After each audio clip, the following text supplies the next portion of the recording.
Ce jeu-là, à mon avis, il sort d'une collection d'un gars, parce que la notice, elle est parfaite, la boîte, elle est parfaite, et il y a la notice française insérée. Et ça, en fait, 9 euros, les gars, rien que pour le fait qu'il y ait la notice française insérée à l'intérieur, il aurait peut-être dû être au moins à 30 balles, à 29 euros. C'est encore une fois, je pense, un problème d'estimation, mais on va rien dire parce que les gens sont pas assez connaisseurs en fait, je pense, dans ce genre d'achat de petits jeux. Parce que tout le monde veut des gros titres et en fait c'est là que tu te rends compte que même les vendeurs et les gérants sont pas forcément experts. Après, peut-être qu'ils estiment que la notice française ça vaut que dalle à l'intérieur, mais ça en fait c'est témoin que le jeu en fait historiquement il est passé par des grandes boutiques d'import et vendu à l'époque. Parce que on vous vend plus cher les jeux AES euh, Neo Geo parce qu'il y a la notice imprimée à l'intérieur de Guillemot. Pourquoi un jeu Mega Drive resterait au même prix? C'est voilà. Sachant que ces jeux-là, ils ont été vendus en import également chez Micromania en 91-92, comme chez Shoot Again. Voilà, avec cette notice française insérée. Voilà. Euh, Alors, Cédric Vidal, tu dis ce qui est dérangeant, ce sont les jeux de sport japonais qui ont été refaits en championnat américain comme les jeux de baseball. Ouais, les jeux de baseball, il y en a des biens, hein. J'ai dit, alors je parlais de ça avec Matt et Big Walla, je leur disais, Frank Thomas Big Earth, c'est le meilleur jeu de baseball de la Mega Drive et Super Nintendo, parce qu'ils ont digitalisé les joueurs sur le terrain comme dans Mortal Kombat. Ils font pas des finishims, hein, c'est pas ça. C'est pas ça. Mais en fait, ils ont des mouvements réalistes au niveau de la digitalisation. Et c'est un jeu de claim. C'est un jeu de claim, je crois. Frank Thomas Big Earth, c'est le plus beau jeu de. La cartouche, elle fait 32 mégas d'ailleurs, je crois, un truc comme ça. Elle est énorme. Et si vous voulez un bon jeu de baseball, et il y était. Chez Retro Gameplay, ils y étaient. Pas cher, hein. Et qu'encore une fois, je vous dis, quand vous voyez ce jeu sur eBay aux États-Unis ou alors en Europe, il est autour de 35 euros. Et je crois qu'il était moins cher à Retro Gameplay. Encore une fois. Encore une fois, ouais, ouais, ouais. Alors, il y a des jeux que j'ai pas vus par contre. Il y avait un jeu qui était très beau chez Retro Gameplay, c'était Battletoads sur Mega Drive japonaise. Ça, c'est une belle pièce, comme on dit. Mais côté Genesis, ils sont tous à l'ouest. Tous les boutiques de République, il y a pratiquement très peu, voire 5 ou 10 jeux de Genesis. La boutique qui avait le plus de jeux de Genesis intéressants, c'était c'était limite Retro Game Shop qu'on a fait à la fin. Voilà. Salut Stéphane, ouais. Ouais, ouais, c'est un collectionneur du Sahara, mais je vous montrerai ça en vidéo, vous allez halluciner, ouais. Salut la fraise au bois dormant, ouais. Les gens manquent de connaissances, regarde la tonne de gars qui confondent la version PAL Asia et version Jap, c'est ça. Mais en plus, les boîtes Asia, elles sont magnifiques. Après, le jeu, il est en 50 Hz. Donc, en fait, tu achètes ce jeu pour la collection. Moi, j'ai Street Fighter 2 Prime et, j'ai Jurassic Park en Asia. Ils sont neufs, hein, neufs de chez neuf. À l'intérieur, il y a tout le bordel, les dépliants. Il y a les deux notices japonaises et anglaises. Parce que, en fait, sur les versions Asia, ils insèrent une notice blanche en anglais et la notice du jeu normale, type japonaise, elle est écrite en philippin. Alors je sais, moi je suis pas spécialiste des langues en Asie, mais je crois qu'il y a une différence entre le japonais, et d'autres langues qu'il y a sur le continent asiatique. Après, je vais me tromper si je dis des trucs, je vais me tromper. Mais c'est le cambodgien, tout ça, je sais pas si ça s'écrit pareil, vous voyez ce que je veux dire. J'ai pas regardé assez Bloodsport pour comprendre les langues, je suis désolé. Ouais. Ah, tu confirmes, Joe Gillian, c'est bien, donc je suis pas, tu vois. Maiden 91 sur Super Famicom, c'est une exclue, on est d'accord, voilà. Alors moi, tu vois, cousin Hubert, je collectionne tous les jeux Electronic Arts Mega Drive dans les trois versions.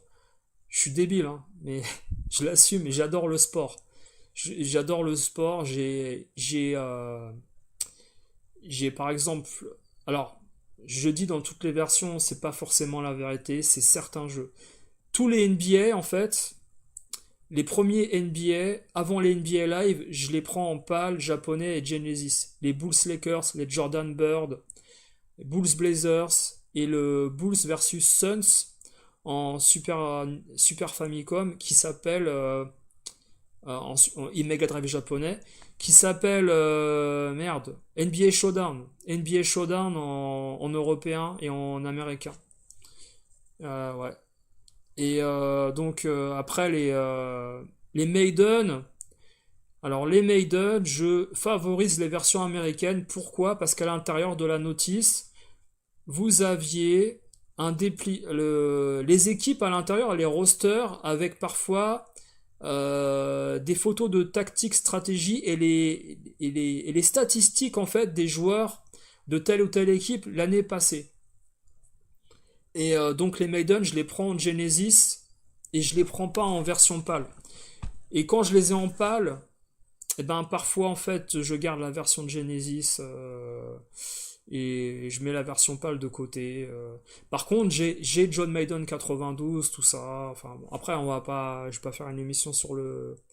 C'est vrai que à la base l'émission c'était sur République les gars.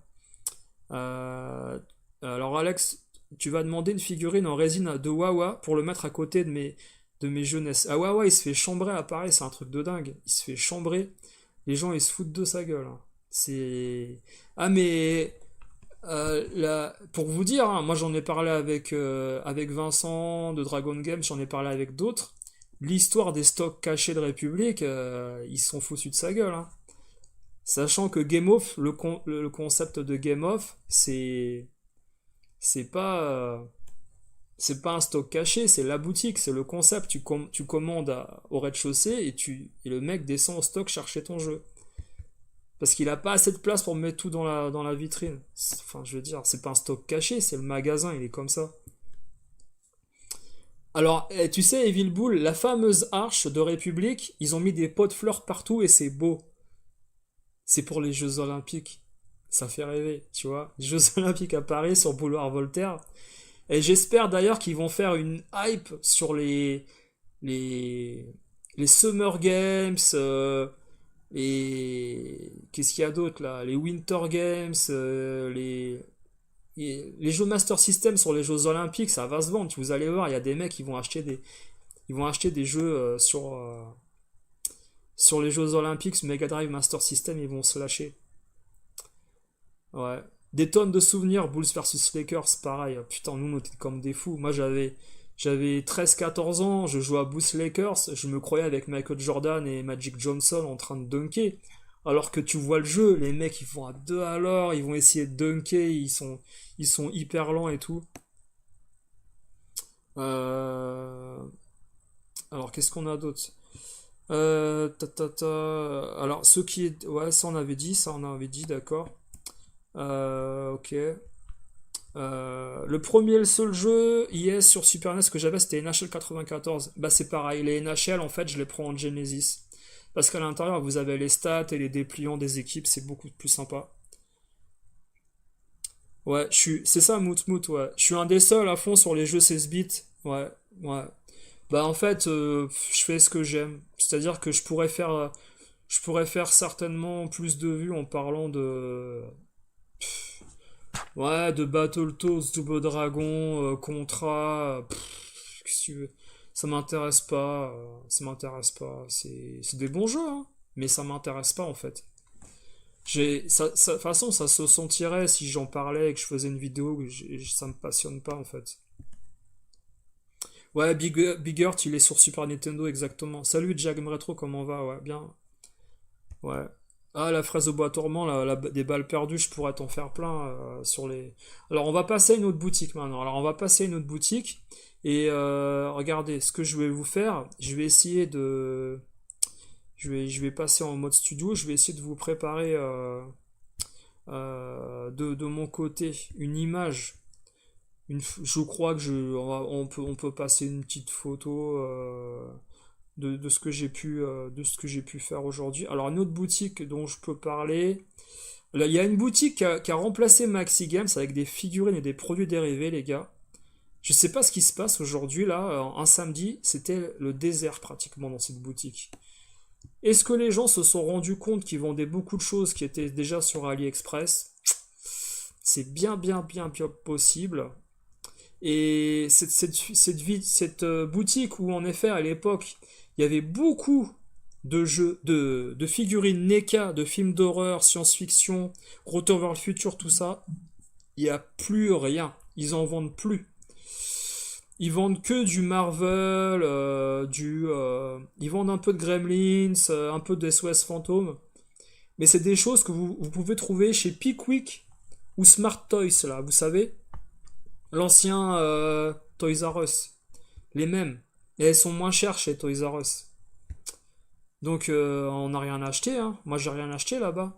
Je me suis dit, putain, je vais aller dans cette boutique là, où il y a des produits dérivés de films. Putain, je vais m'acheter du. Je sais pas, il y avait quoi? Je voulais acheter les figurines de Retour vers le futur à une époque, je l'avais pas fait et tout. Et finalement, vous voyez, eh ben j'ai rien acheté dans cette vitrine du tout. J'ai rien acheté du tout. Alors ça c'est des images, ok, des images. Qu'est-ce que c'est ça? Je regarde ce que c'est d'ailleurs, je sais même pas ce que j'ai pris en photo là, qu'est-ce que c'est que ça? Alors, après, oui, je peux vous montrer ça, voilà. Alors je vous mets en transition par exemple, hop, je vous mets cette photo. Par exemple là il y a des jeux chers, c'est-à-dire que Snow Bros, bah, c'est un jeu qui reste cher. Il y a le fameux, il est toujours là, hein, Comic Zone et le fameux True Lies, les gars, il est toujours là en vente en japonais, hein. Également, le Alien Soldier japonais, il est toujours là. Extrêmement cher. C'est des jeux, on avait fait une vidéo il y a un petit moment, ils étaient déjà en vente, si vous vous souvenez.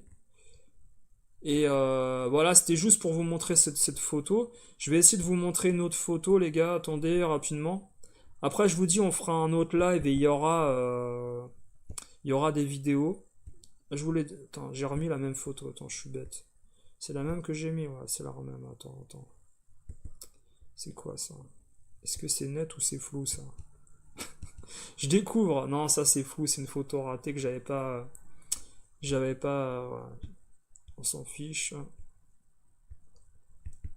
Allez, ça c'est là. Voilà. Alors regardez par exemple ici les seuls jeux Genesis qu'il y a chez Retro Gameplay. C'est les seuls, hein. John Montana Football, LHX Attack Chopper, John Maiden, Pac-Mania, Choc Rock. Ah, j'ai oublié, putain, c'est celui-là que je voulais prendre. Il y avait un jeu de baseball américain, j'ai oublié de le prendre, voilà. Et voilà. C'est celui-là que je voulais prendre. Là, c'est European. Alors, attends, est-ce que c'est celui-là Je sais plus si c'est l'équivalent de World Champion de European Club Soccer, le World Championship là. Mutant League Football, les gars, il est pas cher, regardez, 29 €. Alors, est-ce qu'il y a la notice? Ah, il a pas de notice, sans notice. Mais il est. Alors, moi, je l'ai avec la notice et en effet, je l'ai payé 40 € moi.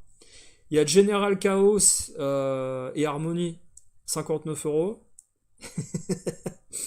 Tom et Jerry, celui-là, j'aurais dû le prendre aussi, putain. Le baseball Talk Sport, c'est une exclusivité américaine, c'est l'équivalent de Joe Montana, c'est fait par Sega Sport.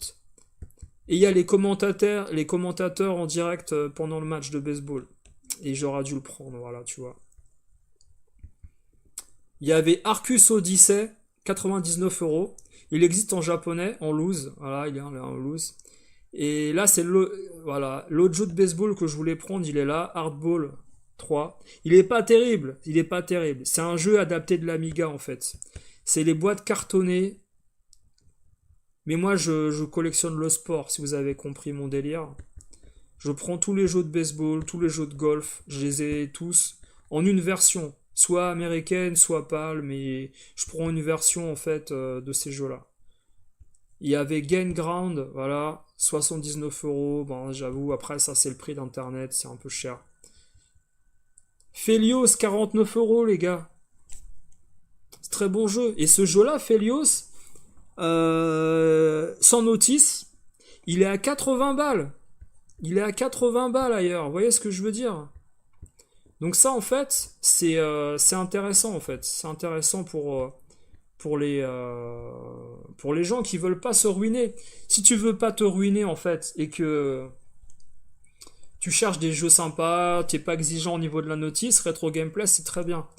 Après, Retro Gameplay, il faut savoir un truc, c'est qu'ils ont fermé l'arrière-boutique où à l'époque vous aviez un stand où où vous faisaient des réparations. C'est-à-dire sur République, les gars, à une époque, il y avait des techniciens qui faisaient des réparations console. J'ai parlé avec des gens, en fait, ils font plus de réparations console, les boutiques. Parce que le technicien qui s'occupait, en fait, des boutiques, en a eu marre, en fait, de la charge de travail et de pas être assez bien rémunéré. Ils gagnaient plus en fait dans le privé que de travailler pour ces boutiques, donc à l'heure actuelle, ils ont plus forcément de techniciens qui réparent les consoles. Et ça, c'est-à-dire qu'ils font appel à des gens qui connaissent encore, mais c'est pas des professionnels. Donc, c'est pas que ça sera moins bien fait, mais par exemple, FF6 Man travaille avec les boutiques pour les réparations et les switches.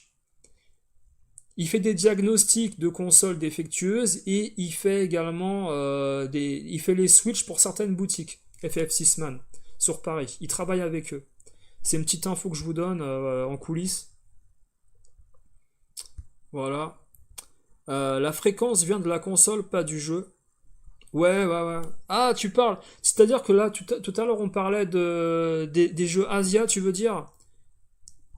Peut-être tu parlais de ça, je sais pas. Oui, oui, la fréquence, ça vient de la console. Si tu mets... D'ailleurs, c'est pas con ce que tu dis, Cousin Hubert, parce que j'ai jamais testé... En fait, je sais que par défaut, les jeux Asia, ils marchent dans les consoles PAL. C'est ça que je veux dire, en fait. Mais est-ce que si tu mets, bah, du coup, un jeu Asia Street Fighter 2 sur une console japonaise, il va tourner en 60 Hz? Bonne question. Moi, tu vois, j'ai jamais essayé. J'ai jamais essayé en fait, je me suis jamais posé la question, j'ai jamais envie de le faire, tu vois. Bah en fait, tu vois, Joe Gillian, en fait, le Felios, ils disent qu'il est Sunfade, mais je peux te dire que moi je l'ai vu, il est pas si Sunfade que ça, hein. C'est-à-dire que maintenant, il y a des tarés qui sont tellement exigeants sur le Sunfade que pour eux, le Sunfade, en fait, c'est, voilà, ça y est, la couleur, elle est légèrement partie. Pour moi, un Sunfade, en fait, c'est vraiment le machin, il est bleu, hein. On peut pas. Ou comme le retour du Jedi, ce que j'ai vu sur Super Famicom, là, c'est Sunfade de c'est Shunfade, hein. C'est le machin, tu peux le réimprimer ou colorier. Tu demandes à ton fils de colorier l'image, il va refaire les couleurs, et c'est blanc. Tu vois ce que je veux dire? Ouais.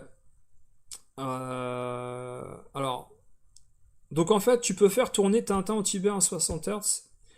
D'accord, ok. Bah ouais, c'est intéressant ce que tu dis, cousin Hubert, parce que... Alors après, sur les consoles japonaises, tu le sais aussi bien que moi, il y a le loquet qui empêche de faire rentrer des jeux PAL ou 50 Hz. Donc il faudrait enlever le loquet de sécurité qui bloque la cartouche pour pouvoir jouer. Ou un adaptateur, l'action replay, machin là. D'ailleurs, j'ai pensé, tiens, j'ai oublié encore, tu vois, comme on a été vite sur la fin, je voulais acheter le RAM pack pour la Saturn japonaise, le RAM pack de 4 mégas, je l'ai vu, je l'ai pas acheté, je voulais l'acheter parce que je vais prendre quelques jeux de combat sur Saturn en japonais, j'ai oublié, tu vois, j'ai oublié. Mais je pense que mardi soir, après ça fait short. ça fait short d'y aller mardi. Je préfère y aller toute une journée. Je vais voir si mercredi c'est pas ouvert en entier. Je vais voir. Parce que autant le 1er mai c'est la fête du travail, donc là tout est fermé, mais le 8 mai, je sais pas, là, je sais plus ce que c'est le 8 mai là. Je sais plus. Ça va être la fête du slip ou un truc comme ça. Donc c'est bon, ça doit être ouvert. Euh, ouais. Le Game Off, et ils mettent du son à l'entrée. Ah, tu vois, j'ai pas fait gaffe. Ouais. Alors, salut Zone 51, ça va? Ah, ok, d'accord, d'accord, ok. Pas de souci. Alors, alors, l'autre boutique dont je peux vous parler, c'est, oui, c'est, après on a parlé de Full Set. Donc on a fait Retro Gameplay, on a fait Games et Mall. Et Full Set, en fait, moi ce que j'aime bien, c'est que au sous-sol, vous avez tout ce qui est, euh, comment dire, les raretés informatiques. Tout ce qui est. Il y avait un gars au téléphone, il voulait justement acheter un Amstrad CPC 464 ou un 6128 et il voulait un moniteur couleur. Et ce qui est bien chez Full Set, c'est que Bruno et David, ils ont des moniteurs. Ils ont par exemple le moniteur Sharp Super Famicom avec la console intégrée. Ils ont des moniteurs Amstrad. Je crois qu'ils ont un moniteur Amiga, j'ai vu. Ils doivent avoir un moniteur Atari ST parce que moi je pense que le clavier que j'ai vu à 500 euros à Atari ST, c'est pas possible que ça soit que le clavier. Je pense qu'il doit avoir un moniteur avec. Parce qu'un clavier Atari ST, c'est quand même pas ce prix-là quand même. Parce que moi j'ai acheté un clavier Amiga il y a pas si longtemps en Allemagne, je l'ai payé 120 euros. Même si voilà, j'ai eu un problème avec la livraison et j'ai eu un dédommagement. Mais un clavier Atari ST, 500 balles, non, enfin bref. Mais ils vendent des trucs, il y a des jeux vidéopack, il y a des jeux ColecoVision, il y a des manettes, il y a des boîtes, il y a des consoles. Je crois qu'il y avait la console, il y avait un Vectrex, j'ai vu un Vectrex, je sais pas s'il marchait. Il y avait, qu'est-ce qu'il y a? Ah, Super Graphics. Il y avait la Super Graphics. La Super Graphics, je vous l'ai dit, hein, les gars. C'est 800 euros minimum. Elle était encore à 800 euros. Donc en fait, quand par exemple, encore une fois, je reviens sur Cédric de Backintosh qui vous fait croire qu'il a eu la console à 600 ou 500, c'est pas vrai. C'est pas vrai, il l'a payé extrêmement cher. Il l'a payé avec la boîte et tout, il l'a payé très cher. Et la Super Graphics, en fait, elle est en loose, sans alimentation, sans manette. Elle était à 389 euros, la Super Graphics. Sachant qu'une Super Graphics, en fait, ça a rien forcément de spécial, mis à part qu'il y a 5 ou 6 jeux, je sais plus, qui marchent en plus dessus.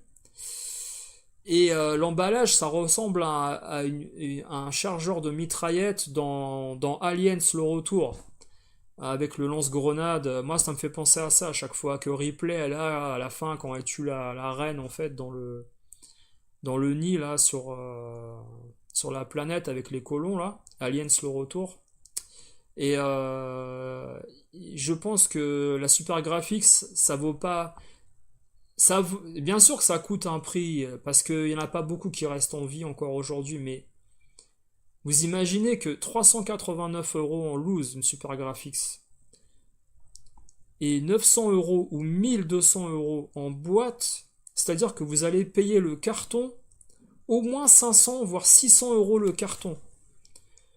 Enfin, peut-être 400 euros peut-être 400 euros le carton. Moi, je trouve ça assez choquant en fait. Et de se dédouaner dans une vidéo en disant oui, je l'ai payé pas cher, je l'ai payé 500 ou 600, alors que c'est pas vrai, c'est quelque part, c'est que t'assumes pas ton achat. Une Super Graphics, c'est extrêmement cher. Ouais. Même au Japon, tu peux vérifier, hein. Au Japon, je crois que c'est moins de 500 $ une Super Graphics en boîte complète. Ah, cousin Hubert, alors, tu parlais de la 400 euros en boîte sur Yahoo, tu parlais de la Super Graphics, d'accord? Bah après, écoute, est-ce qu'elle marche? Est-ce que le collectionneur il a pris soin? Parce qu'en fait, les gens ils achètent des choses, mais on sait toujours pas en fait qui a possédé l'objet avant toi. C'est ça la question en fait. Qui a eu l'objet avant toi? Parce que si ça se trouve, le gars il l'a foutu dans une cave, il faisait -5, il faisait -15, il y avait de l'humidité, et toi t'achètes le machin, tu le prends derrière, tu sais pas en fait comment ça a été stocké. Tu sais, je repense en fait. Salut Geek, ouais, salut Geek Groland. On, euh, ah, qu'est-ce que je regarde en haut? En fait, j'ai le chat. Sur mon PC, j'ai le chat, en fait. Et j'ai l'éclairage, en fait. Donc, en fait, j'essaye de compenser le truc, ouais.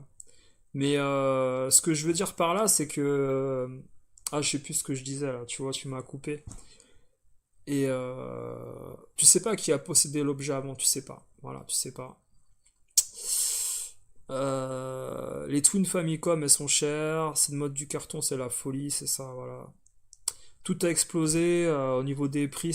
Alors, tout a explosé entre les. De toute façon, je vais regarder de travers, de côté, parce que avec l'éclairage et le chat, je peux pas regarder en face de la caméra. Ça fait mal aux yeux, je suis désolé. Et, et ce que je veux dire, en fait, c'est que, ouais, aujourd'hui, 500 euros, 600 euros, en fait, c'est extrêmement cher au niveau des prix. Alors, full set, moi je suis très content parce que la N64, il y a des bons prix. Moi je cherchais par exemple, moi je collectionne encore les jeux de sport sur N64 aussi. En loose, j'en ai rien à foutre de la boîte. Et il me manquait un ou deux jeux de catch, je les ai vus, j'ai oublié de les prendre encore une fois, je suis parti. Mais après, vous me direz, j'ai quand même dépensé aujourd'hui, je fais pas une vidéo au retour d'achat, regardez, j'ai dépensé machin. J'ai dépensé, je vais calculer tout à l'heure là, ce que j'ai dépensé là, et 110, 100. Je dois être, je l'avais dit une fois, mais à chaque fois que je vais sur République, je dépense 180 balles. Et en fait, je crois que j'ai encore dépensé autour de 180 balles. Ça va vite, hein, parce on va dire, il y avait 30 euros de Ranma 1,5. Il y avait 10 euros de Ayrton Senna, ça fait 40. Ensuite, j'ai été chez Régis, j'ai acheté un magazine. Et j'ai acheté un jeu. Je vous montrerai tout à l'heure lequel. Donc 40-45, on est à 95. 85. On est à 85. Après, j'oublie rien. On va chez Vincent à Dragon Gate. J'ai dépensé encore 80 balles.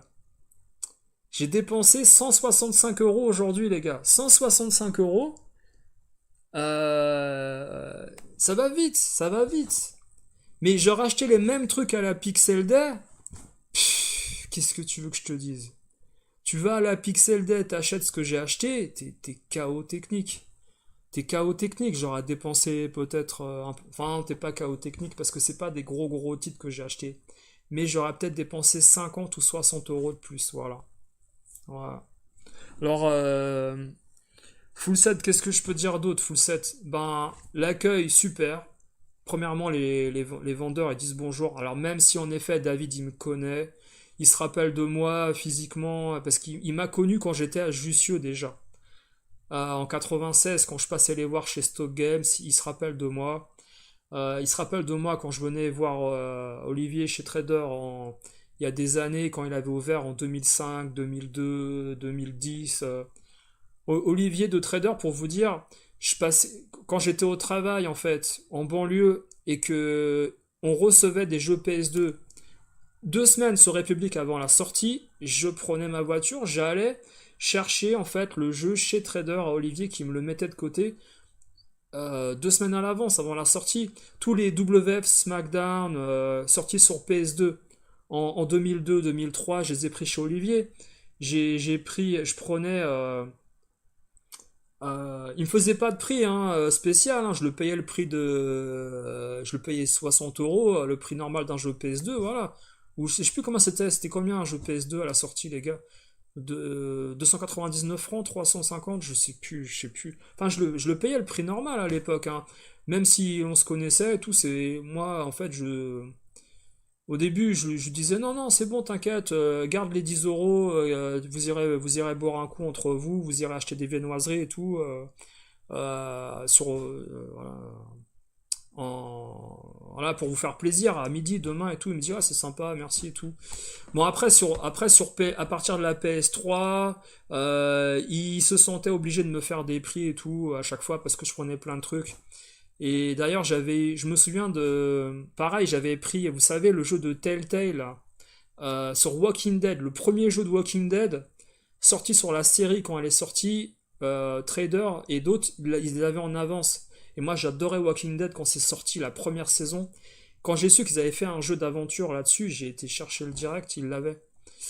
Et, et bref, voilà. Et je sais même plus ce que je disais, je suis parti dans un truc. Attends, je vais lire un peu ce que vous disiez comme ça. Euh, la DuoR, la DuoR, elle était à un très bon prix chez qui? Merde, c'était pas chez Full Set? Je crois que c'était chez Full Set, ouais. Chez Full Set, la Duo R, elle était à 280 en boîte complète. Et franchement, c'est un bon prix. Parce que la Duo R, elle est dure à trouver, hein. Pas facile à trouver. Après, je sais pas s'il y avait. Je sais pas s'il y avait la PC Engine avec. Je crois qu'il y avait que le lecteur CD-ROM et la, le truc en plastique qu'on enfonce pour brancher la PC Engine à côté. Donc en effet, il y avait peut-être pas la PC Engine avec, je sais pas.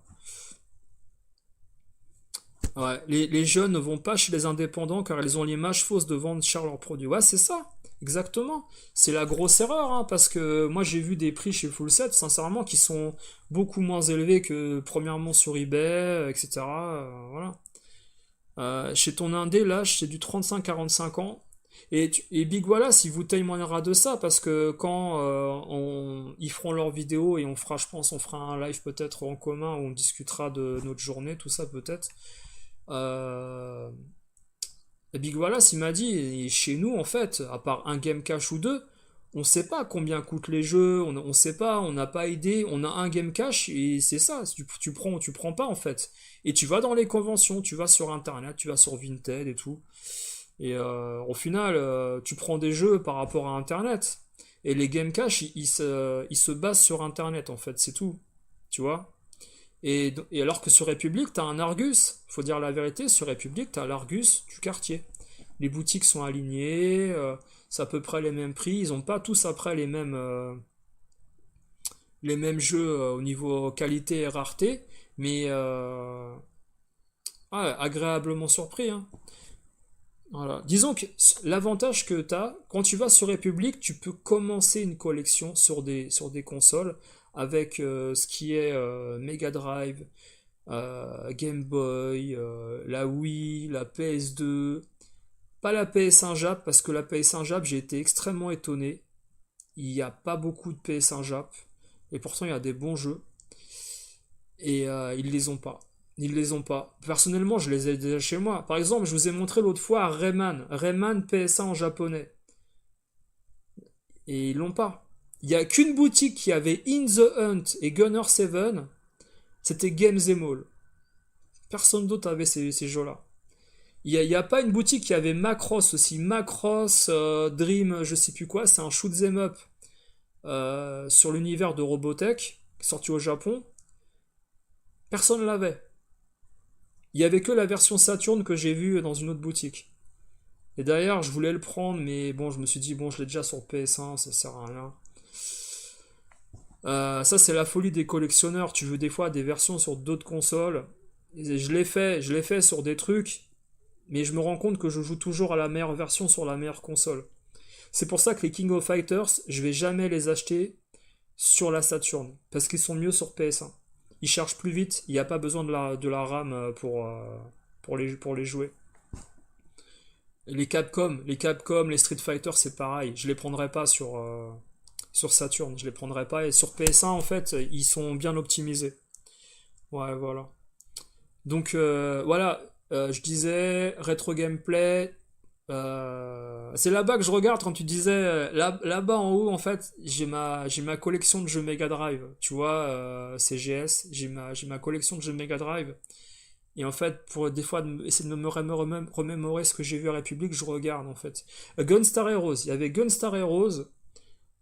Bon, il est à 150 balles, il a un peu monté.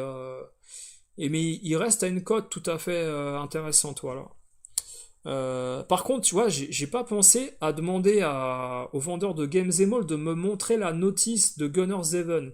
Parce que si ça se trouve, j'ai la vraie notice, et elle est comme ça en fait. C'est-à-dire qu'elle est vraiment rigide, elle est plate, elle est pas à format plastique légèrement fin, comme les autres notices PS1 d'autres jeux. Je sais pas en fait, j'en sais rien.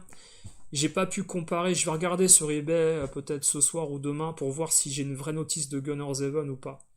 Parce que je vous ai montré en live la dernière fois, enfin en vidéo, les conseils d'achat en fait.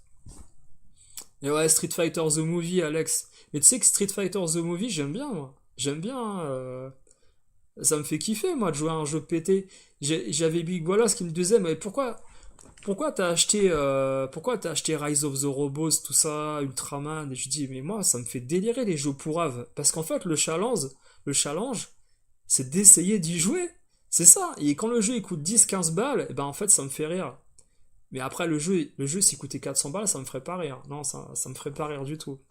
Voilà. Salut Hydroge, ouais. Les jeux 16 bits ça passe, mais en dessous ils sont très peu à faire dans le 8 bits.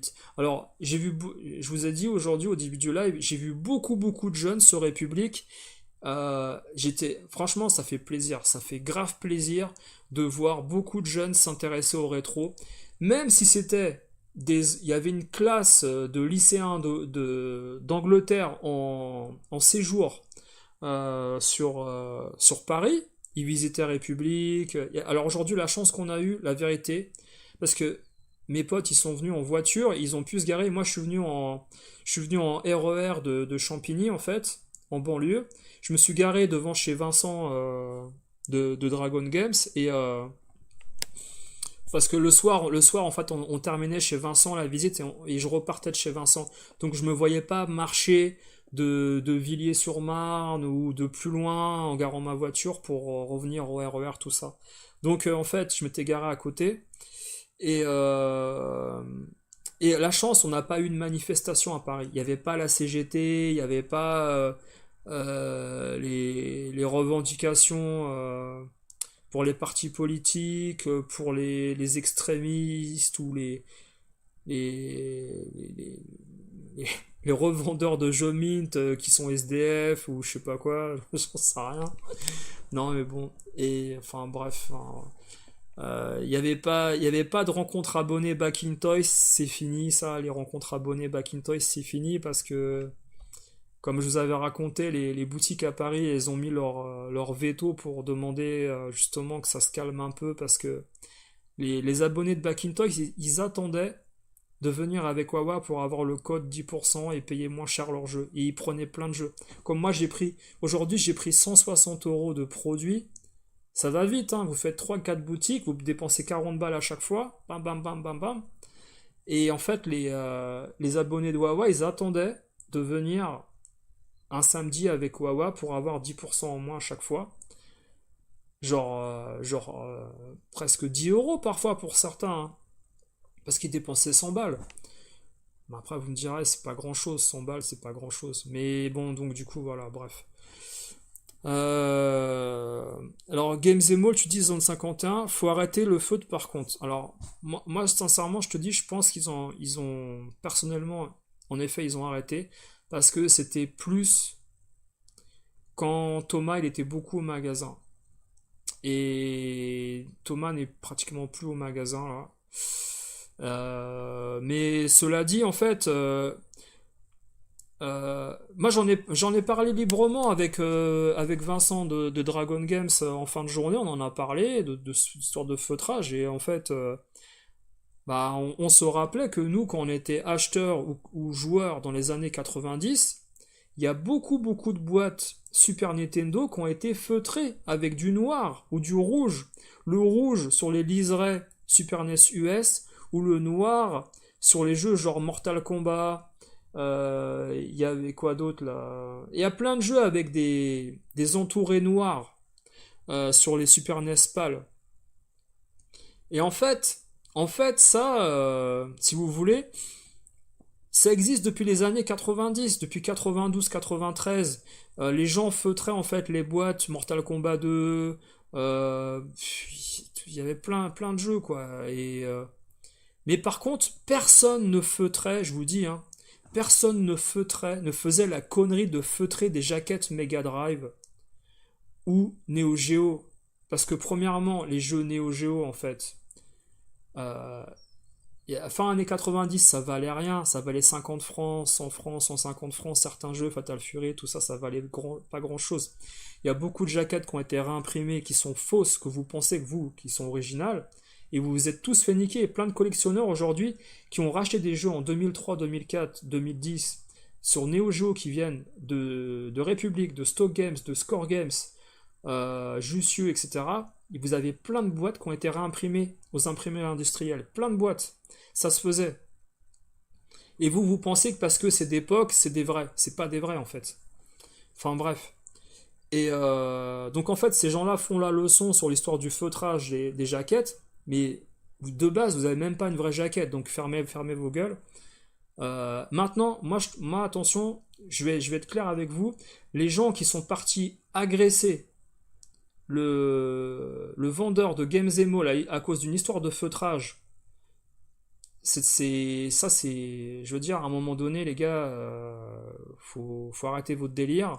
Euh, c'est vrai que d'un côté, il aurait dû vous rembourser tout de suite, mais maintenant, aller agresser et menacer des gens sur place, parce que la vraie histoire, c'est ça. La vraie histoire, c'est pas, oui, des gens se sont fait arnaquer à travers un jeu ou quoi. Je peux vous dire que aujourd'hui, en fait, même la personne qui s'occupe de Games Mall, il a un léger protocole de sécurité à l'entrée. Il laisse pas tout le monde entrer dans la boutique en fait, sachant qu'il est tout seul et qu'il y a des gens, c'est des tarés. C'est-à-dire que pour une histoire d'un feutre sur on va dire une jaquette ou un jeu Super Famicom, les gars ils sont prêts à aller frapper quelqu'un. À un moment donné, les gars, non, ça va pas là, c'est n'importe quoi votre délire. Après, peut-être que si la personne nie, en effet, il y a d'autres moyens de régler les choses, mais bon, enfin, bon, sincèrement, c'est n'importe quoi, voilà. Le feutrage, ça existe depuis les années 90, 92, 93 sur plein de jeux. Si ça se trouve, la jaquette, elle a été feutrée en 93, 94 ou 98, et vous pensez que c'est Games Mall qui a fait ça. Même si Games Mall, ils l'ont fait peut-être en retour sur des jeux récents. Mais il faut être très con en fait pour feutrer des jaquettes. Les jaquettes, tu la mets au soleil. Ou alors, tu la regardes de côté, tu vas voir que le feutre en fait va ressortir. Ça se voit. Pourquoi Games Mall, ils auraient fait ça? Ils peuvent feutrer une boîte Super Famicom noire. Mais nous, à l'époque, dans les boutiques, moi j'ai bossé chez Maxi Games et j'ai bossé avec des gens sur Republic où parfois je remplaçais. Euh, on feutrait jamais les boîtes Super Nintendo qu'on rentrait d'occasion. Personne faisait ça. C'était les gens chez eux qui feutraient avec un feutre noir la couleur qui s'enlevait des boîtes Super Nintendo. Mais ils nous les ramenaient comme ça. On feutrait jamais avec de la couleur les boîtes, ça se voit. Parce qu'à un moment, la couleur d'imprimerie disparaît et le feutre va rester. Vous allez le voir, le feutre. Et quand il pleut, parce qu'à l'époque, c'est ce qu'on vous dit pas à l'époque, c'est que les gens, quand ils se baladaient avec leurs jeux Super Nintendo, ils se baladaient leurs jeux à la main, ils allaient à l'école, au collège et tout ça, ils se baladaient avec leurs jeux, et parfois ça prenait la flotte. Parfois ça prenait la flotte, et donc le feutre restait, en fait, plus que le carton qui était abîmé autour. Voilà. Ouais. Bah, tu vois, Alex 57, maintenant, en fait, depuis cette histoire où justement il y a eu un problème, euh, il faut frapper à la porte et il vous ouvre et il regarde qui est-ce qui rentre. Et la porte est fermée sinon. Et vous pensez que Games Mall c'est fermé? Ben non, c'est pas fermé, c'est simplement qu'il est tout seul dans une petite rue derrière. Et moi j'ai parlé avec lui en plus de ça. J'ai pas parlé de cette histoire-là, j'ai pas parlé de ça parce que si vous voulez, c'est un problème intime avec les personnes concernées. Mais ça se sait, on en a parlé avec d'autres, ça se sait. Et il préfère que les gens payent en carte de crédit parce qu'il veut pas avoir de cash dans sa comptabilité. Parce ils ont peur de se faire braquer.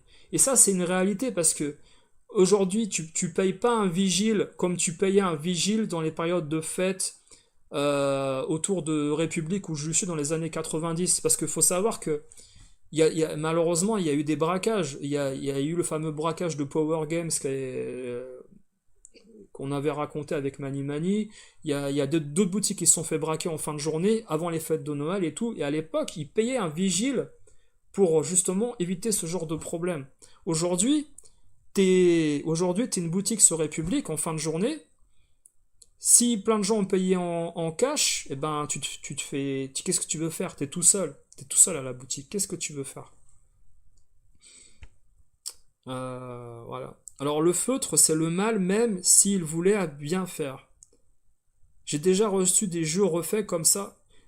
Ouais, mais Zone 51, ce que tu sais pas, ou peut-être que tu vois pas en fait, c'est que le feutrage, il a été fait par des particuliers chez eux. C'est ça que je veux te dire. Tu vois? Et en effet, peut-être après, Thomas, il l'a pas signalé aux gens à qui il revendait. C'est possible. Sachant que également, euh, Games Mall, comme d'autres boutiques, hein, ils échangent les boîtiers de jeux Saturn PS1 japonaise en remettant des beaux boîtiers qui viennent de CD audio. Parce que vous avez beaucoup de boîtiers cassés sur Saturn. Et c'est les mêmes que sur les CD audio Sony ou ailleurs. C'est les mêmes. Parce que, comment dire, Sega n'avait pas le brevet des CD audio. C'est Sony qui avait ça. Et Sony a fait un format générique, etc. Pour tout ce qui est musical. Et à un moment donné, les boîtes, c'est les mêmes pour la Saturn, etc., etc. Alors que Sony et PlayStation, ils ont fait des boîtes différentes. Déjà, c'est un bordel au niveau de la PS1 PAL. Pour récupérer des boîtes, c'est un bordel. Euh, Alors Stéphane, tu dis à une époque il y avait pas mal de jeux feutrés. Alors oui, en effet, il a dû certainement refeutrer des jeux sans le signaler au client. Je suis d'accord avec toi. Moi, si tu veux, en fait, je mets pas en cause en fait. Mais ce qui vous compreniez, c'est que Games Mall, c'est pas les seuls à le faire. C'est pas les seuls à faire ça. Il y en a beaucoup qui font ça, mais simplement peut-être qu'il y en a d'autres qui ne font que le noir, parce qu'il y a une façon plus intelligente de refeutrer une boîte. On refeutre pas une boîte Super Famicom avec des couleurs. Et peut-être que parfois, c'est possible ils aient fait comment dire, un excédent de confiance au niveau du feutrage. Ils ont eu ça. Moi, et je suis certain que si vous allez chez Retro Game Shop ou Trader, et vous allez trouver des boîtes Super Nintendo ou N64 qui ont été feutrées. C'est sûr et certain. C'est pour ça qu'en fait, taper sur une boutique qui a des jeux de qualité, soi-disant, et c'est leur marque de fabrique, c'est malhonnête de la part des acheteurs. C'est très malhonnête. C'est peut-être pas aussi malhonnête, en effet, que de vendre des jeux sans signaler qu'ils ont été feutrés, mais peut-être que même eux n'ont pas remarqué que ces jeux avaient été feutrés à la vente. Ils ont peut-être pas fait gaffe. Parce qu'il faut savoir que quand ils rentrent un jeu d'occasion le matin, des fois sur République ça part dans la journée ou dans la semaine, ça part très vite les jeux des fois. Ils ont même pas le temps de checker ou de vérifier ou de tester le jeu. Hein. Donc moi sincèrement, comme quand je vous ai dit dans une vidéo on a fait il y a pas si longtemps, je vous ai dit faut essayer de redonner une chance à Matos Games. Dans le sens où, en effet, quand tu comprends l'histoire, Christophe, qui avait revendu les jeux à la boutique, lui aussi, hein, il voulait faire son coup sans forcément, peut-être, voilà, je dis peut-être parce que je veux pas d'histoire de diffamation ou quoi que ce soit, mais il voulait peut-être profiter du fait d'être payé en cash, vous voyez, et pour détourner également les lois fiscales. Voilà, peut-être. Voilà. Et tu comprends que dans cette histoire, Matos Games, il a voulu aussi profiter de la naïveté du revendeur collectionneur pour dire ouais, je vais te payer bientôt, t'inquiète pas. Mais il savait très bien qu'il avait le droit de pas le payer aussi. Parce que c'était un accord à l'amiable. C'est ça qu'il faut voir aussi, les gars. Et en fait, c'est pour ça que je vous ai dit, faut redonner une chance à Matos Games, parce que c'est pas le seul à être peut-être en espèce de déficit de caisse pour racheter des produits. Vous voyez ce que je veux dire? Et ils ont tous des petites magouilles ou solutions pour essayer de racheter du stock, hein. Mais voilà, quand t'es un vieux renard, comme Matos Games, et ben en fait, tu comprends que tu peux profiter de certaines choses. Et comme quand t'es un grand collectionneur, tu peux profiter également du système parce que la vérité, l'histoire de la brocante de Wawa, tout le monde a compris. Voilà, tout le monde a compris le but de la brocante de Back in Toys à un moment. On vous fait pas un dessin, hein, on a compris. Voilà. Alors, le geek Groland, tu demandes feutrage legit ou pas legit. Le feutrage legit et intelligent qu'on faisait dans les années 90, c'est feutrer en noir les boîtes Super Nintendo PAL. Ça s'arrête là, point, terminé. Feutrer une jaquette, c'est de la connerie. Tu vois le feutre à travers, et à un moment donné, il va être plus prononcé que le reste, en fait. Et deuxième règle, tu ne feutres pas à la couleur autre que le rouge. Il n'y a que le rouge qui peut être feutré. Les autres couleurs sur les jaquettes, ça soit le jaune ça peut aller, le jaune encore ça peut aller. Rouge, no, je dirais. Mais tout ce qui est vert, le vert est extrêmement dur à feutrer, voire impossible. Il y a trop de variantes au niveau du vert. Par exemple, t'as la boîte de Boogerman. La boîte de Boogerman, Super Nintendo PAL. Vas-y, feutre ça et essaye de le vendre. C'est pas possible. C'est pas possible. Tu vas avoir le feutre à 10 km, ça va faire une trace comme ça, c'est dégueulasse. Par contre, tu as du GoldenEye 64, tu as du Mortal Kombat, il y a plein de jeux N64, hein. Qu'est-ce qu'on a? Mais aujourd'hui, tu vas feutrer une jaquette de jeu Mega Drive noir. Peu importe, hein, Black Label, tu prends Alien Storm, tu prends du Sonic, tu prends Street of Rage, tu feutres le noir, de l'autre côté, le feutre il va traverser. Le papier il est tellement fin que tu vas voir le feutre à travers. Et tout de suite, le collectionneur il va te dire: ah non, non, mais en fait, tu l'as feutré là, donc je vais le payer moins cher ou j'en veux pas. Sauf que ce trou du cul de collectionneur, il est prêt à acheter une jaquette qui est moisie.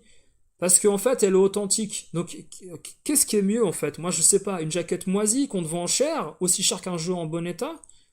Parce que des traces de moisissure derrière une jaquette Mega Drive, il y en a plein, les gars, hein. Le moisi, en plus, ça a une odeur. Et si vous l'avez pas vos jeux, ben la moisissure, les gars, c'est un organisme vivant. La moisissure, vous mettez un papier à côté d'un autre papier avec de la moisissure, vous êtes dans une pièce qui est pas bien entretenue au niveau de l'humidité, la moisissure, elle va continuer sur une autre pièce. C'est un organisme vivant, la moisissure, hein. C'est des microbes et tout, hein. Donc, les gars moi, j'ai vu des gens faire des brocantes avec, avec des jeux Master System. Ils achètent des jeux Master System en boîte, et ces jeux Master System, ils les rangent tels quels dans leur étagère. Ils les nettoient même pas. Il y a une espèce de crasse. Une crasse, en fait, sur les tranches, comme ça, noire, là. La crasse dégueulasse. Et en dessous de la jaquette, il y a de la moisissure. Ils foutent ça dans leur étagère. La moisissure, qu'est-ce qui se passe? Elle va où à un moment donné? Elle continue, hein. Elle va attaquer le bois ou comment dire, le contre, c'est quoi? C'est du contreplaqué Ikea, étagère Billy ou je sais pas quoi. La moisissure, ça va générer encore sur d'autres endroits dans votre étagère ou même d'autres jeux. Enfin, je sais pas comment vous réfléchissez, les gars, en fait, dans ce que vous faites ou ce que vous voulez. Vous êtes prêt à demander une réduction parce qu'il y a un feutrage, mais une moisissure, ça vous pose pas de problème. Oui, je sais pas. À ce moment-là, faut être équitable surtout, quoi, je sais pas. Mais en effet, si le feutrage il est avéré, et qu'il est mal fait, qu'il est pas signalé, je comprends. De là à aller agresser un vendeur, sincèrement, et en plus, soi-disant, t'es un youtubeur renommé ou t'as des connaissances, etc., fait que tu dénonces le truc, je sais pas, sincèrement. Vous imaginez le nombre de jeux Super Nintendo feutrés que nous on a acheté dans les années 90, on en avait rien à foutre, et c'était bien feutré, c'était propre. Et certainement, vous les avez encore là, vous les avez chez vous, hein. Vous les avez chez vous, ces jeux-là, hein. Euh, le retour du Jedi Super Nintendo PAL, la, la boîte principalement, elle est noire. Super Star Wars, elle est noire. Je peux vous assurer que si jamais vous avez aucune plissure, ça a été refeutré au marqueur noir. Sûr et certain. C'est sûr et certain. Et c'est obligé, parce qu'en fait, quand il y a des plissures sur du noir, si vous avez des jeux Super Nintendo noirs sans aucune plissure, c'est pas possible. Avec les années où c'est passé, tout ça, le noir est cassant et le blanc apparaît en dessous, derrière, et vous voyez le carton. C'est comme ça. Bon, bref, après, on va pas continuer de parler de. Mais c'est vrai que c'est intéressant parce que, comme les gens aiment bien dire, faut remettre l'église au milieu du village. Et, et c'est une expression qui est amusante parce que parfois tu vois la gueule de l'église elle est en ruine. Donc en fait, t'as beau mettre un monument au milieu du village, si l'église c'est pas un lieu de pèlerinage et elle est pas habitée et qu'elle est en ruine, enfin, faut voir la gueule de ton village, quoi. C'est ça l'histoire. Faut voir la gueule de ce que tu véhicules comme histoire à travers ton histoire d'église au milieu du village. Mais bon, c'est marrant, voilà, bref. Euh, Alors, Cédric, tu dis merci Cash d'avoir existé. J'y allais presque tous les samedis dans plusieurs boutiques dans un moment préféré de la semaine. Les Cash Converters, ouais. Ça a démocratisé l'achat du rétro gaming en France, ouais. Quand t'as pas un jeu feutré à 20 balles, tu t'en fous, mais quand tu le payes 500 balles, c'est autre chose. Bah, je sais pas. Si c'est un jeu feutré Super Nintendo, je peux t'assurer que tu le verras pas. Si t'achètes après un jeu Super Nintendo ou Super Famicom, vous savez, ça c'est comme quand je vous ai fait. Alors, c'est vrai que j'avais fait une vidéo où je vous montrais les Tiny Toons Super Famicom et une vraie boîte, une fausse boîte. Vous étiez 80% à penser que la fausse boîte c'était la vraie boîte. Et un jour, je vous mettrai en fait un jeu feutré face à un jeu qui est, euh, qui est en état très bon, on va dire, pas abîmé. Et vous essayerez de me dire lequel a été feutré et lequel n'a pas été feutré. C'est ça en fait. Et vous n'allez pas le savoir. Vous n'allez pas le savoir. Je suis désolé de te le dire, Zone 51. Cette histoire de feutrage, c'était une technique de vente qui n'existait pas dans les années 90 et beaucoup de jeux Super Nintendo ont été feutrés au noir. Beaucoup, beaucoup, beaucoup. Alors, est-ce que pour vous, après, si le feutrage est bien fait, ça rentre pas en compte? S'il est mal fait, ça rentre en compte? Bah oui, si t'as mis un coup de feutre jaune sur du vert, oui, ça rentre en compte. Mais moi, sincèrement, cette histoire de feutrage, les gars, ici, il y a eu toute une histoire autour de ça. Les jeux se vendaient feutrés à l'époque chez Score Games, Micromania, Docaz et tout. Je veux dire, ça, j'en ai rien à carrer, en fait, ça. Mais bon, si le feutrage est bien fait, que ça se voit pas sur une boîte Super NES, sincèrement, je vois pas le problème. Alors, tu découpais bien tes consoles plus pour faire des classeurs, Stéphane. Alors, Stéphane, tu sais, j'en parlais avec Big Wallace, moi, je découpais les notices de jeux Super Famicom pour faire des montages sur le mur de ma chambre quand j'avais 14, 15 ans, 16 ans. Les catcheurs de Royal Rumble, Super Famicom, j'avais découpé tous les catcheurs, j'avais fait un des montages copiés-collés sur le mur au-dessus de mon bureau.